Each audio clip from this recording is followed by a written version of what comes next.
Anyone interested in watching, this is our nightly routine, and the routine a lot of people do that many people don't know about who depend on non-traditional ways of getting their nutrition, usually for medical or surgical purposes, such as myself. What you're looking at here is the basic setup of what someone would need when they're about to administer a TPN feeding, which is what I use. We have all our supplies laid out because it makes everything easier to do when you have everything handy and obtainable. Like everyone's hearing now with all the protocols, we start with clean hands that are sanitized. In our home, my lovely husband right there has been trained on how to do this, and he is the one who handles the setup for me. Some patients do it themselves. Parents do it if they have a sick child. In my case, spouse does it for me, as a lot of other people do.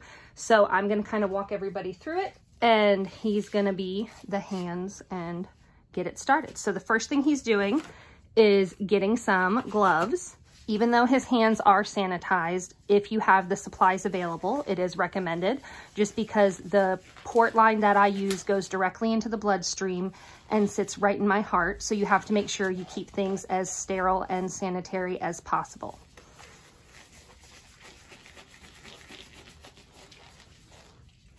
Okay, the next thing that he is going to reach for is for a needle syringe, and it is a pretty large needle, but thankfully I do not need to get stuck with it. The reason he is going to use it are for these two vials right here. As you see, one is blue, one is white, and these are kind of the IV injectable equivalent of a daily multivitamin that gets mixed into the bigger bag right here, which is the actual TPN solution that we get delivered every week, that we infuse 12 hours a day, every day. So first he's grabbing the one with the white lid. They are labeled on the glass vials, number 1 and number 2. You can mix the vitamins in the same syringe, and that's what we do. So first he is going to drain from the bottle number 1 and then the bottle number 2, and it actually gets injected right into the bag of TPN. And as you can see, the vitamins are like a liquidy yellow type solution. And the reason he's leaving space is both to release air from the vial, as well as because he's going to be mixing in the secondary vitamin, which is our blue lid right there. And then he's going to add the second vitamins to the same syringe.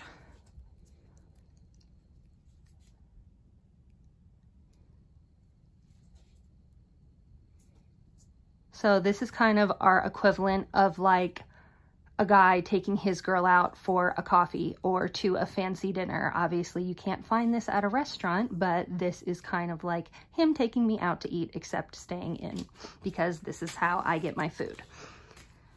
Okay, then he's just releasing a little bit of air from the syringe. If it spills over, that's normal, that's okay. While he's getting the next part ready, I'll kind of show you the bag right here. It's big. It weighs between 3 and 5 pounds, so it is kind of heavy. As you can see, it was mixed on the 31st, and it has to be kept refrigerated, and it expires, this particular bag, as of the 10th. I believe today is the 6th, so that means we're okay. And then now he's going to sterilize the end of the tubing, and then that is where he's actually going to use the needle to directly inject the vitamins into the TPN bag. And then as you can see, the yellow solution mixes with the white TPN nutritional solution. And then as my nurse taught it to us, then you get to give the bag a nice little massage, and you will see what I mean by that in just 1 second. And then what we do over here is we keep a bag for trash, just because when you are using IV and home medical supplies, unfortunately, you do end up with a lot of trash because there's plastic tops, plastic tubing, empty syringes. We do have the red sharps container. We just keep that in another room.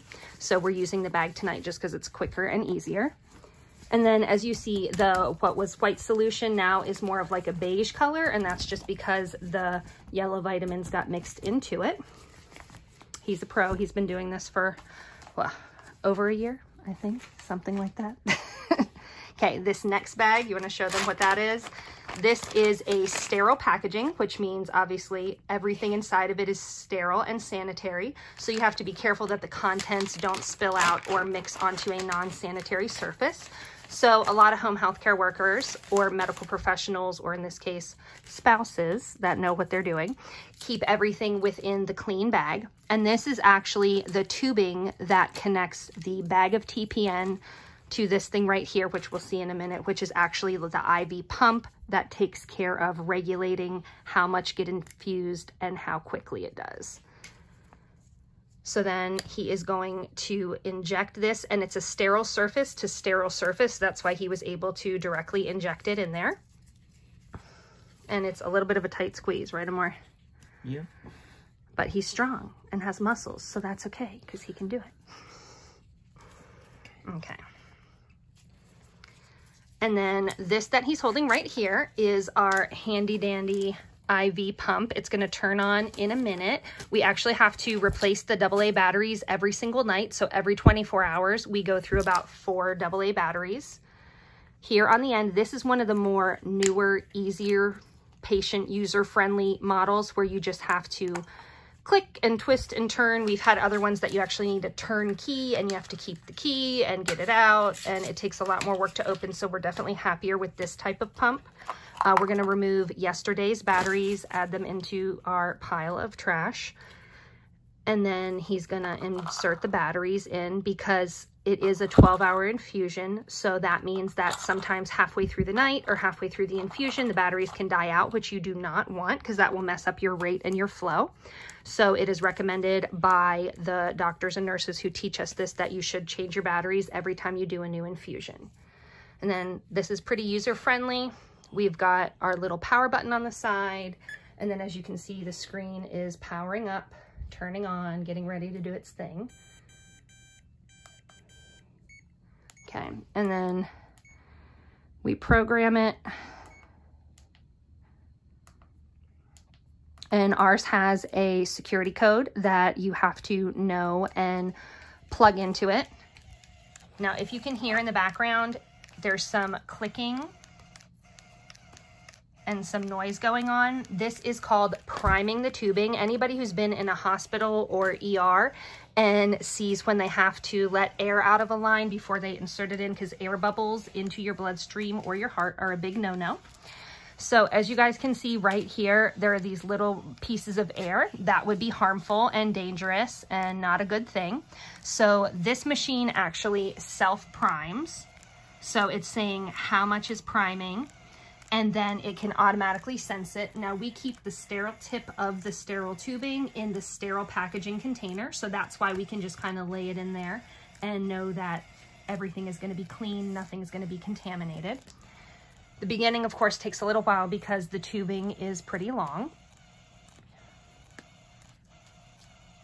And then we kind of just hang out and let the machine do the work for us. And then you're gonna see it drip out. It's a white solution. It looks and smells very similar to like baby formula, but obviously this is not an oral solution. It's made to go into the bloodstream.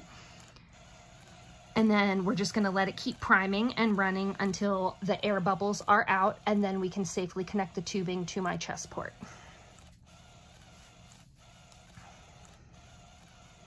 Okay, and then we'll wait and see. And then what I'm gonna do is I'm gonna be getting ready with what I need for myself, which is going to be a sterile saline and then a sterile alcohol wipe. Okay, and then what I'm gonna do is get this open. My husband's doing it for me, obviously, because I'm holding the camera and I can't do it with one hand. And his hands are sanitized and clean, as is the packaging. Okay. Alrighty, and then we're gonna get that ready in just a minute. While the tubing, so you see it was on 5, now it's on 18.8 milliliters. We can choose manually to stop the priming, or it should let us know that it's stopped. All right, and then so this right now, it says continue priming. That usually means that it's sensed that the air has been released. So then we're gonna say no, and then we're gonna wait just a minute, and I'm gonna get the rest of my things ready. So he's gonna gently set it into the plastic where it's sterile so that he can take over the camera, and then my hands are clean. Okay, so here's me. This is my chest port, which a lot of you have seen. These are sterile caps that we keep on the bottom. So what I'm gonna do right now is if it's going to cooperate with me. Actually, I might need my husband to use his glove. Can you take that? Technical difficulties, people. Let's see. There we go. Okay, sometimes it likes me, sometimes it doesn't. Now, because this edge is sterile, if I don't touch it and it doesn't touch anything else, we're good to go. So I'm gonna kind of just aim it like that. That gets the air out. Then this is a disposable cap that keeps the edge of the IV tubing. You give it a nice clean. And as you can see, this is not touching anything. This will now not touch anything. I do sterile tip to sterile tip. Then I'm gonna make sure the tubing is unlocked. And then I'm just gonna gently flush the line with sterile saline. That is just gonna make sure we're getting the line nice and accessible. Some people like myself have an extra line. This is so you can infuse more than one medication or more than one thing. So for example, in the night when I have my TPN through the bottom and I might need a medication, I can insert the medication here without interrupting the flow of my TPN. So I kind of just let this hang out for a minute and then we're gonna switch back. Alrighty, and then now the tubing is primed. So what we're gonna do right here is he's gonna transfer it to me, and then I'm not gonna touch the tip, switching back on the phone. Okay, then same thing, sterile edge, gotta kind of be a magician. I can never break my hands or arms. Sterile tip to sterile tip, there was no touching involved, so it's safe to do that. Then right now the tubing has been primed, so I'm gonna hit start. Yes, this is a new bag. And then it's gonna reservoir volume. That means how quick, what the flow is, blah, blah, blah. Then it's gonna set and reprogram it for this evening's infusion. And then it says start pump. And I'm simply gonna say yes. And then it says infusion starting now. Now, as you can see, it takes 12 hours to be administered. So I'm all hooked up and got everything going. As you can see, the white part of my tubing here hasn't come up to the clear part. It usually takes a couple minutes. And then now I'm gonna show you how we bag it up in the black backpack, which is the lovely kangaroo pouch it's called, and what it is carried in.